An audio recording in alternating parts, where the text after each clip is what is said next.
안녕하세요. XRP 하면 보통 해외 송금, 이런 걸 떠올리시는 분들이 많을 텐데요. 사실 그건 아주 작은 부분에 불과합니다. 지금 리플은 우리가 상상하는 것보다 훨씬 더 큰 그림, 거대한 퍼즐을 맞추고 있거든요. 오늘 그 그림이 대체 뭔지 조각들을 하나씩 맞춰보겠습니다.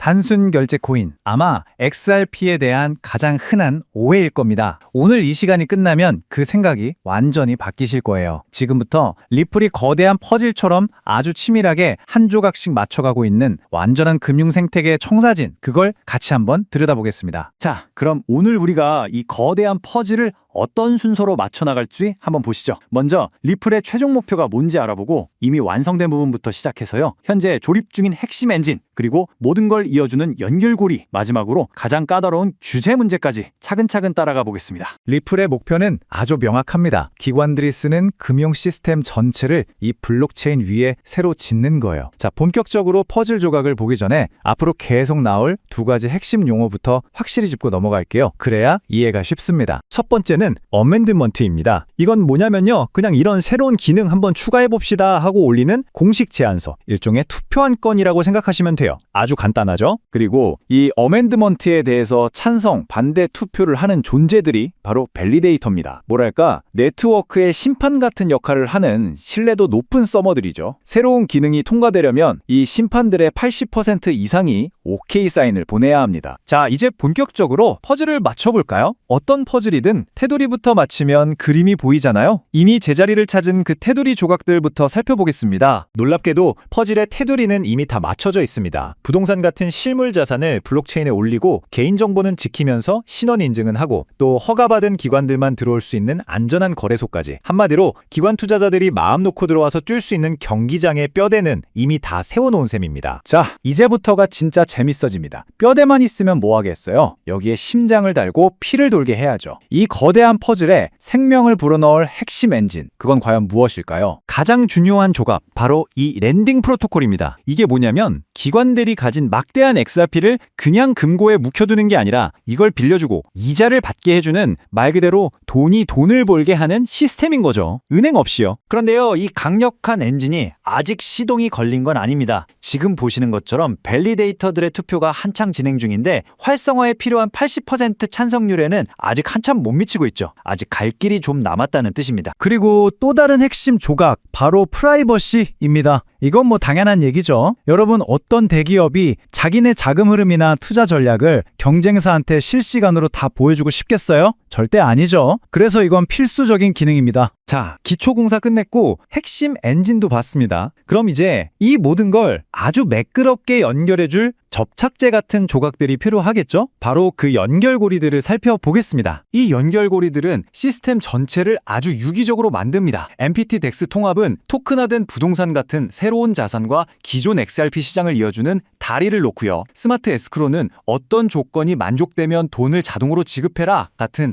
복잡한 계약을 알아서 처리해주는 똑똑한 비서 역할을 하게 됩니다. 자, 그래서 이 모든 조각들이 합쳐지면 XRP에 대체 무슨 일이 생기느냐? 바로 이겁니다. 이게 핵심이에요. 랜딩 프로토콜은 시장에 풀린 XRP를 대출용으로 꽁꽁 묶어버려서 공급을 줄이고요. 동시에 프라이버시나 새로운 자산 시장은 엄청난 기관 자금을 끌어들여서 수요를 폭발시키는 거죠. 공급은 줄고 수요는 늘고. 아시겠죠? 물론 아무리 완벽한 기술이라도 이 마지막 한 조각이 없으면 그냥 모래 위의 성입니다. 바로 규제. 가장 어렵고 가장 중요한 마지막 퍼즐 조각이죠. 이 표가 지금 상황을 아주 잘 보여주는데요. 기술적으로는 거의 다 준비가 됐는데 정작 진짜 큰 돈이 움직일 대출이나 자산 발행 같은 핵심 기능들은 명확한 법이 없어서 시작조차 못하고 있다는 겁니다. 한마디로 규제가 기술의 발목을 꽉 잡고 있는 형국이죠. 그런데 리플은 그냥 법이 만들어지겠지 하고 손 놓고 기다리는 회사가 아닙니다. 아예 이 규제라는 퍼즐 조각을 남이 만들어주길 기다리는 게 아니라 직접 만들어서 제자리에 끼워 맞추려고 하고 있어요. 그 전략은 크게 세 가지입니다. 소송을 통해 법원에서 판례를 만들고, 의회에 로비를 해서 법 자체를 만들고, 전 세계 주요 고가에서 미리 라이센스를 따놓는 거죠. 굉장히 공격적이고 또 체계적입니다. 자, 드디어 마지막입니다. 그렇다면 이렇게 공들여 맞추온 기술과 규제라는 모든 퍼즐 조각이 마침내 딱 맞아 떨어지는 그 순간, 과연 어떤 그림이 나타날까요? 핵심 아이디어는 바로 이겁니다. 지금 모든 준비가 다 끝났는데 규제라는 댐이 딱 막고 있는 형국이거든요. 근데 이 댐의 수문이 열리는 순간 억눌려 있던 모든 기능들이 말 그대로 하룻밤 사이에 폭발적으로 터져나올 수 있다는 겁니다. 이렇게 활성화된 기술과 명확해진 법이 만나는 바로 그 순간, 공급은 줄어들고 수요는 폭발하는 그 지점, 많은 사람들이 바로 이 순간을 XRP의 다음 변곡점이 될 거라고 보고 있는 겁니다. 결국 우리에게 남겨진 마지막 질문은 이것 하나입니다. 기술이라는 톱니바퀴와 규제라는 톱니바퀴. 이 두 개의 결정적인 퍼즐 조각은 과연 언제쯤 완벽하게 맞물리게 될까요? 여러분의 생각은 어떠신가요?